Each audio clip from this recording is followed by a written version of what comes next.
Olá, pessoal, tudo bem? Seja bem-vindo a mais uma aula de Resolvendo Questões da VUNESP.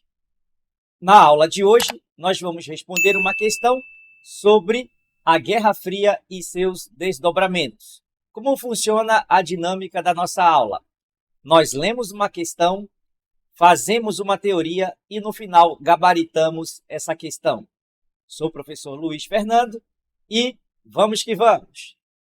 Eis a questão de número 6, aqui do canal História para Vencer. Guerra Fria 2. Essa instabilidade era igualmente evidente para os Estados Unidos, protetores do status quo global, que a identificavam com o comunismo soviético, ou pelo menos encaravam como uma vantagem permanente e potencial para o outro lado na grande luta global pela supremacia. Mais uma questão de Guerra Fria aqui no canal e mais uma citação do Erich Hobsbawm, A Era dos Extremos, o Breve Século XX. Vocês que estão acompanhando a resolução de questões do nosso canal, essa é a questão de número 2 da VUNESP sobre Guerra Fria e, de novo, ela cita o Erich Hobsbawm. Mas vamos lá. O excerto traz referências ao contexto. Na letra A, neoliberal, mediante a divisão do globo entre China e Estados Unidos. Diante das disputas econômicas que caracterizaram o mundo nesse período, com ênfase ao papel de mediação exercido pelos russos nesse processo. Na letra B, da Guerra Fria, na qual as ações e estratégias consideravam o chamado Terceiro Mundo como elemento central nessa disputa, razão pela qual uma série de golpes e revoluções ocorreu em quase todos os países terceiro-mundistas. Na letra C, de estabilidade vivenciada nos países do chamado Cone Sul após os desdobramentos políticos ocorridos mediante o Pacto de Moncloa entre as potências vencedoras da Segunda Guerra Mundial. Na letra D, latino-americano que, de maneira unânime, se posicionou por meio de seus governantes ao lado dos Estados Unidos nas disputas territoriais que caracterizaram as disputas em torno do comércio global. E a letra E, brasileiro durante a ditadura cívico-militar que atuou em parceria com países aliados da União Soviética, como a China e Cuba, vislumbrando benefícios políticos e econômicos para o país. Pessoal, é o seguinte, os Estados Unidos, no Ocidente, se colocou como a potência, a polícia do mundo ocidental, do dito mundo livre, contra o avanço do comunismo. Na América Latina, por exemplo, os Estados Unidos vão buscar áreas de influências no continente africano e asiático, e a União Soviética, a mesma coisa. Então, o que os Estados Unidos fizeram, a União Soviética também imitou. Por exemplo, os Estados Unidos criaram um pacto militar, uma aliança militar, chamado de OTAN. E também a União Soviética criou a sua, o Pacto de Varsóvia. Então, ambos buscavam avançar nas suas áreas de influência. Quanto mais países capitalista ou socialista, melhor para ambas as partes nesse contexto da Guerra Fria. Mas há uma seguinte situação. No processo de descolonização da África e da Ásia, no pós-Segunda Guerra Mundial, ou seja, durante a Guerra Fria, as colônias africanas e asiáticas elas vão lutar por suas autodeterminações, de acordo com a Carta das Nações Unidas, que enfatizava a autodeterminação dos povos. Então, guerras de independência na África e na Ásia, ou independências solucionadas de forma pacífica, mas o que a gente tem que ficar atento é que os países que foram proclamando as suas independências no pós-Segunda Guerra Mundial, a maioria deles optaram pelo não alinhamento ao bloco soviético ou ao bloco estadunidense. Então, foi criado o que a gente chama de bloco do Terceiro Mundo, o bloco dos não alinhados, beleza? Mas, veja só, esses blocos dos não alinhados, eles tinham características muito comuns a países pobres que eram alinhados ou à União Soviética ou aos Estados Unidos. Por exemplo, o IDH muito baixo, o Índice de Desenvolvimento Humano muito baixo, a corrupção imperava, a falta de saneamento nas cidades, enfim, o terceiro mundismo ele era associado a países pobres, que mais tarde, na década de 80, na década de 90, esses países do terceiro mundo vão ser chamados de países subdesenvolvidos, de países emergentes, até os dias de hoje, que são os países em desenvolvimento, beleza? Então, a gente já mata aí uma charada dessas alternativas. Mas olha só o que eu trouxe para vocês aí. Nós temos aqui o contexto da instauração das ditaduras na América Latina. Então, a América Latina ela não estava completamente alinhada com os Estados Unidos. Por exemplo, então nós tivemos aqui algumas situações onde países elegeram, né, os cidadãos de algum país elegeu um presidente de esquerda ou de socialista, tá? Ou se não, teve uma revolução que destituiu um aliado estadunidense para colocar, digamos assim, um pouco de ordem naquela nação. Eu me refiro a Cuba, mas eu quero falar disso aqui um pouco mais tarde. Olha só. Então, nós temos aqui o contexto. No contexto número 1, vamos lá.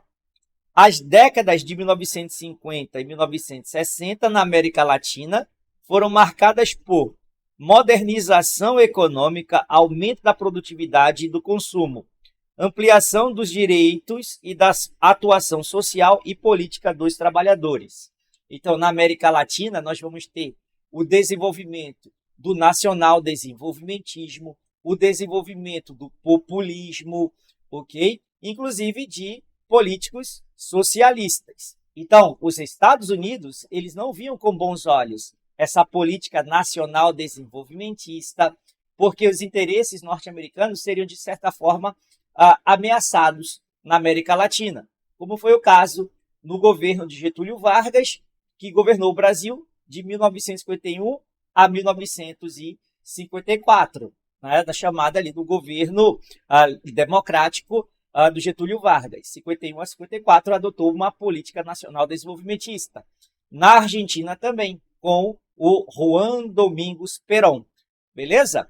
Então, nós temos aí situações políticas e econômicas que, de certa forma, desagradavam os Estados Unidos. Mas também, nesses dois países, como exemplo, Brasil e Argentina, nós vamos ter muita da atuação política dos trabalhadores. Então, os trabalhadores tomaram consciência política, estavam organizados em sindicatos e, diante de uma crise econômica internacional, na década de 50, na década de 70, esses trabalhadores eles fizeram as suas manifestações grevistas, manifestações grevistas, ok?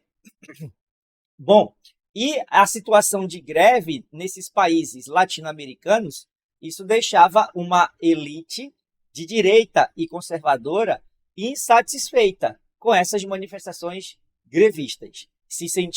A elite, ela se sentia ameaçada por propostas socialistas. Será que esses trabalhadores vão querer mais reformas, mais direitos políticos? Então havia aí um impasse entre as elites de direita e os trabalhadores. Beleza? No item 2, vamos lá, para o item 2.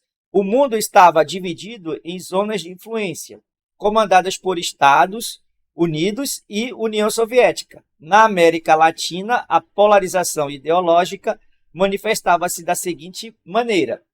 De um lado, setores sociais hegemônicos temiam mobilizações populares e uma revolução socialista, como eu acabei de falar, e do outro, os grupos simpáticos a políticas de esquerda sonhavam com transformações sociais profundas na América Latina, tá? Na América Latina.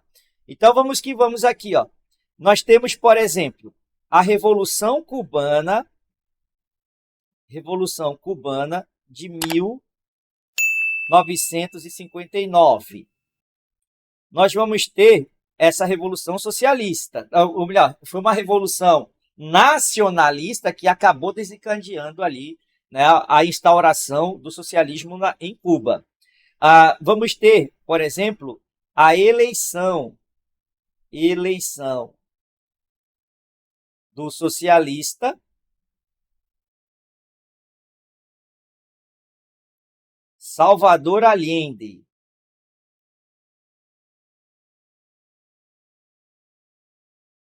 No Chile. Então veja que nem toda a América Latina estava fechada com os Estados Unidos da América, ok? Isso aqui são exemplos. E ainda tinha também a atuação da Frente de Libertação Nacional na Nicarágua, beleza? Então eram outros aí movimentos de esquerda. E também a gente pode dizer que eram movimentos anti-imperialistas, movimento anti-Estados Unidos da América, tranquilo? Agora vamos aqui, ó, para essa informação que eu trouxe para vocês. Os antecedentes do golpe regime civil militar no Brasil. Então, a gente, com essa questão, a gente já mata aqui mais um assunto do teu edital, aí de carreiras policiais, tá? De universidades também, a galera que vai fazer vestibular, isso aqui também serve de informação, mas vamos lá. Exército Brasileiro, ele dividia-se em antecedentes ao golpe. Então, se é antecedentes ao golpe, nós podemos traçar aqui, ó, esse período de 1946 a 1964, também chamado de República Liberal. E como é que estava o Exército Brasileiro nesse período? Ele estava dividido em legalistas, que eram contrários à participação de militares na política, os integrantes da Escola Superior de Guerra, a famosa ESG, desejavam ampliação do poder em setores estratégicos do Brasil. Setores estratégicos, a indústria de base, telecomunicação, infraestrutura e assim por diante. Defensores da linha dura queriam o controle do poder executivo no Brasil. Bom, apesar das divergências, o anticomunismo e a oposição ao governo de João Goulart, o último presidente daqui, ó, dessa República Liberal, vou até destacar lá em cima aqui para vocês enxergarem direito, o último presidente civil do Brasil até a instauração do regime civil-militar foi o João Goulart, ok? Que unificava aí os três grupos. Então, os três grupos tinham ali horror, né? Eles tinham uma repulsa ao presidente João Goulart, por ser um trabalhista, por ser muito envolvido com os movimentos sindicais, por ser populista, ok? Bom, e aqui embaixo, ó, nós já tivemos uma tentativa de golpe militar no Brasil, em 1954, quando foi eleito o Juscelino Kubitschek, e os militares tentaram um golpe, certo? Mas o general, vou botar o nome do cara aqui, o general Henrique Teixeira Lott, vamos botar aqui, general Henrique Teixeira Lott, certo? General Henrique, ele era um legalista e ele fez o chamado golpe preventivo. Golpe preventivo.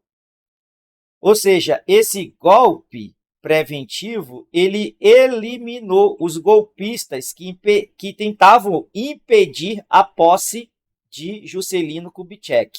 Ok? Então, golpe preventivo foi uma estratégia feita pelo Henrique Teixeira Lott para impedir que golpistas impedissem a posse de Juscelino Kubitschek.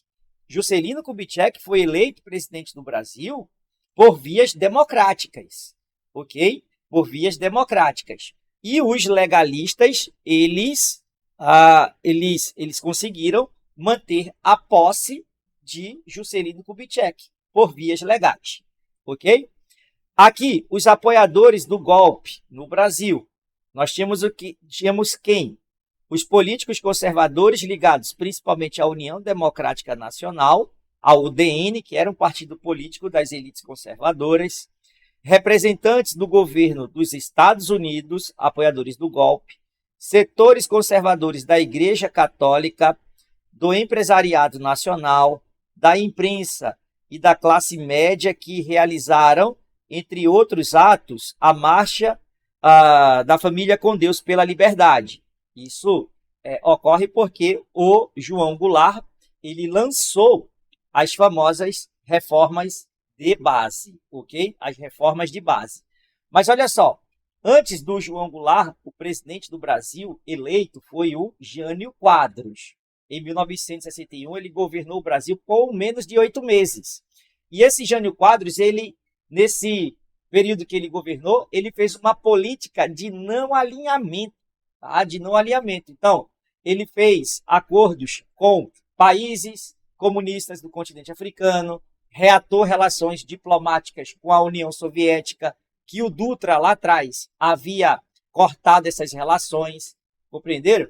Então, o Jânio Quadros renunciou à presidência do Brasil em 1961 e assumiu o vice-presidente João Goulart. E o João Goulart, como eu falei para vocês, ele era visto pela elite conservadora, o UDN, a Igreja Católica, como um comunista. Então, é que ele tinha muito acesso aos sindicatos no Brasil, entendeu? Então, ele tinha apoio dos movimentos sindicais, que estavam fazendo greves e mais greves no Brasil, ok? E a Igreja Católica, nesse meio do tiroteio, ela ficava, né, tinha aquela coisa dos costumes que deveriam ser preservados, o anti-aborto, ok? Por exemplo, a não reforma agrária, por exemplo, certo? Então, ele não era visto como uma peça boa nesse cenário político brasileiro daqueles tempos. E com a reforma de base, o João Goulart ele teve bastante apoio da população, das classes mais pobres. E essas reformas de base, vamos ver do que se trata agora. Olha só, o golpe civil-militar de 31 de março de 1964. João Goulart foi deposto, entre outros motivos, por defender a reforma de base, medidas nacionalistas e estatizantes no setor agrário, bancário, fiscal, urbano, administrativo e universitário. Para vocês terem uma ideia que essa reforma deixou as elites conservadoras insatisfeitas, que a reforma tributária visava, reforma tributária ou fiscal, tá, galera? Então, visava que as elites pagassem mais impostos. Então, quem ganhava mais no Brasil pagaria mais impostos. E a classe média também embarcou nessa onda, ok? E aí eles fizeram a Marcha da Família com Deus pela Liberdade e o resultado foi o quê? Foi que o João Goulart foi deposto do governo brasileiro. Então, aqui, ó, o presidente da Câmara dos Deputados, Ranieri Mazzilli, assumiu provisoriamente a presidência da República. E uma junta militar formada por militares dos ministérios que existia na época, da Marinha, Exército e Aeronáutica, fizeram uma junta, né, a Junta Revolucionária, e essa Junta Revolucionária instituiu o primeiro ato institucional do Brasil, o AI-1, decreto que tinha, por exemplo, o poder do presidente da República para alterar a Constituição, bem como suspender e cassar mandatos eleitorais, a realização de eleições indiretas para a escolha de um presidente temporário que deveria controlar a crise até as eleições gerais diretas previstas em 1965. Quem foi eleito foi de forma indireta, foi o general Humberto de Alencar Castelo Branco, né, o general da Soborne, né, assim como eram chamados os militares intelectuais desse movimento, ok? Mas olha só o desfecho final. Em 15 de novembro, o Marechal Humberto de Alencar Castelo Branco foi eleito presidente pelo Congresso, mas as eleições diretas de 1965 nunca foram realizadas e o governo do Marechal se estendeu até 1967, quando sofreu um acidente aéreo e morreu. Agora, pessoal, se você quiser essa aula completa de Guerra Fria, é só clicar no link da descrição da playlist de História Geral e do Brasil para a VUNESP, Carreiras Policiais. Ok? Então lá nós temos aula completa sobre a Guerra Fria e a ditadura militar no Brasil. Essa informação aqui eu trouxe para vocês, que é sobre a Conferência de Bandung.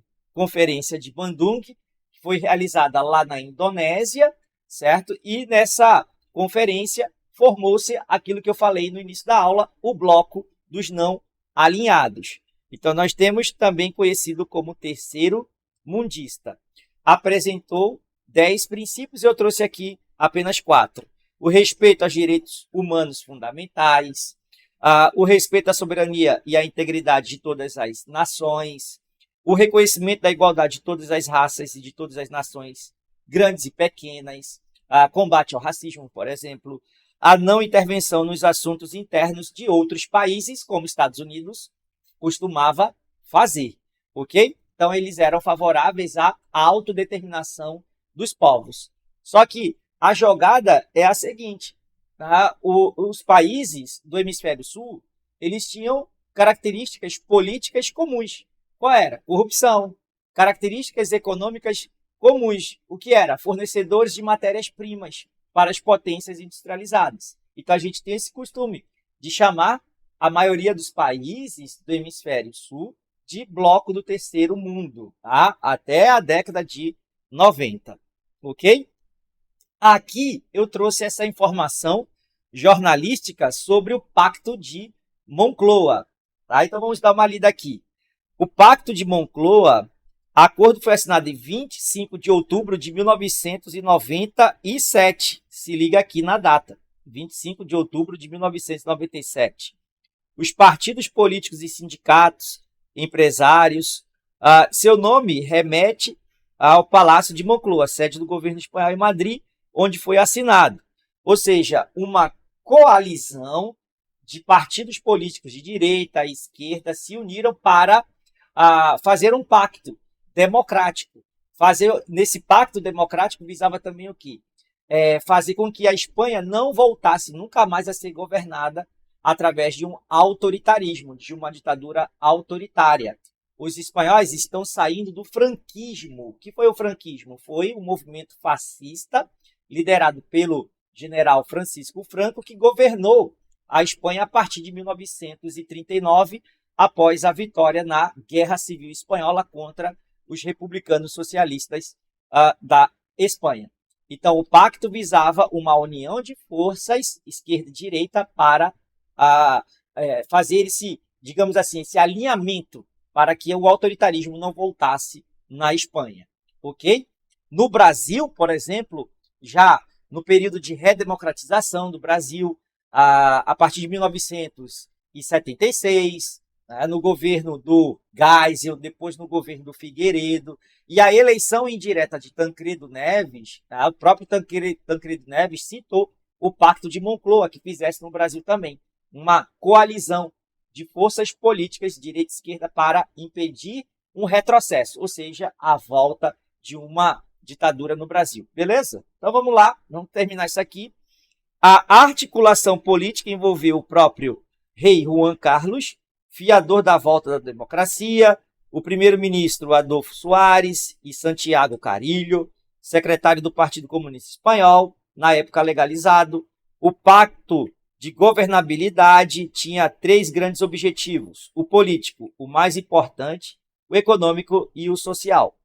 Participaram das negociações o governo de todos os partidos políticos criados ou autorizados pelo plebiscito e pela Constituição, os sindicatos influenciados por comunistas, organizações obreiras, socialistas, a União Geral dos Trabalhadores e a poderosa Associação de Empresários do país, Confederação Espanhola das Organizações Empresariais, a CEOE. Durante semanas, nas mesas de negociações, os diferentes representantes da sociedade discutiram formas de garantir democracia na Espanha e evitar a volta do autoritarismo. Já Agora aqui nós temos a economia global, o neoliberalismo. Olha os pais da criança do neoliberalismo, a Margaret Thatcher e o Ronald Reagan. Pessoal, a política econômica mundial, ela que no Ocidente, nos países capitalistas principalmente, que foi adotado após a crise de 1929, foi o keynesianismo, certo? A política de bem-estar social, o Estado intervindo na economia, fazendo uma economia planificada. Então, de 1932, quando foi elaborado o New Deal lá nos Estados Unidos, nós temos o início dessa chamada política de bem-estar social, que podemos chamar de keynesianismo, em homenagem ao economista que elaborou essa tese, o John Maynard Keynes. Mas essa economia serviu para os capitalistas, para as potências da época, durante a Guerra Fria, Estados Unidos em primeiro lugar e a Margaret Thatcher, da Inglaterra, né, da Grã-Bretanha, em segundo lugar, eles viram que esse sistema estava fracassando, né, esse sistema político-econômico estava fracassando. Em 1973, desculpa colocar tanta informação assim, mas é necessário.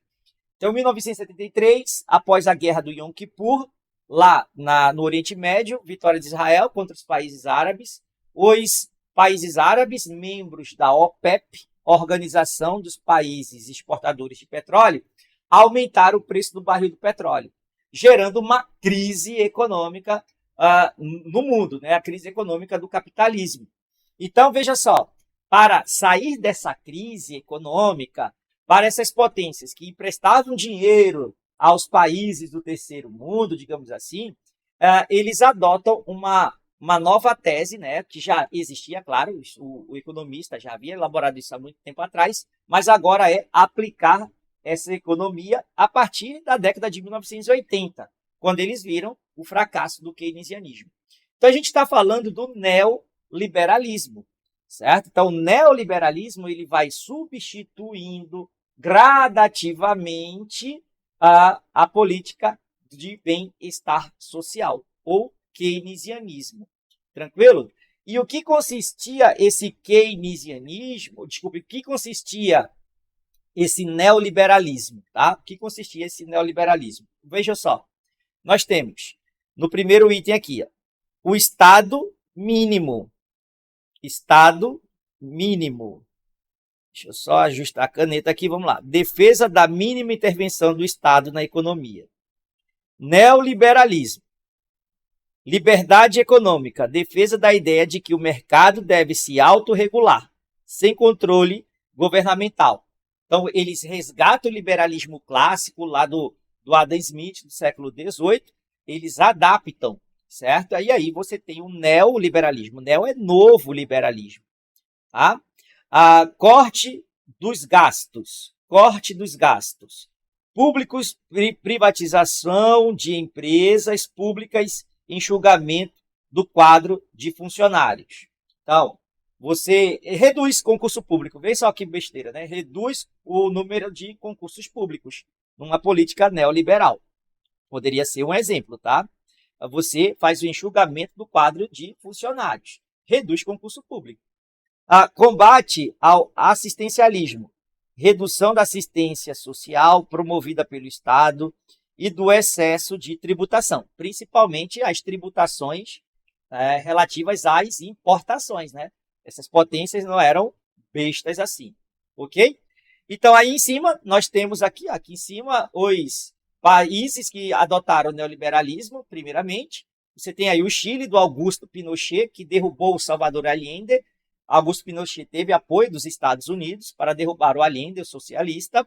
A Grã-Bretanha, da Margaret Thatcher, ela é primeira-ministra da Inglaterra, tá? E o Ronald Reagan, que era o presidente dos Estados Unidos ali na década de 80, ok? Temos também o Helmut Kohl, que era o presidente da Alemanha Ocidental.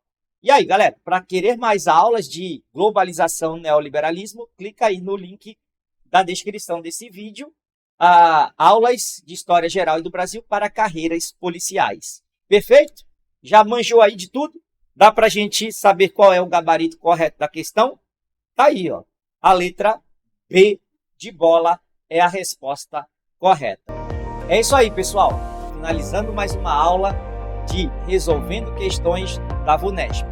Se você quiser esse PDF, é só clicar no link da descrição. Você baixa esse PDF de forma inteiramente gratuita. Valeu, forte abraço, até a próxima, Brasil!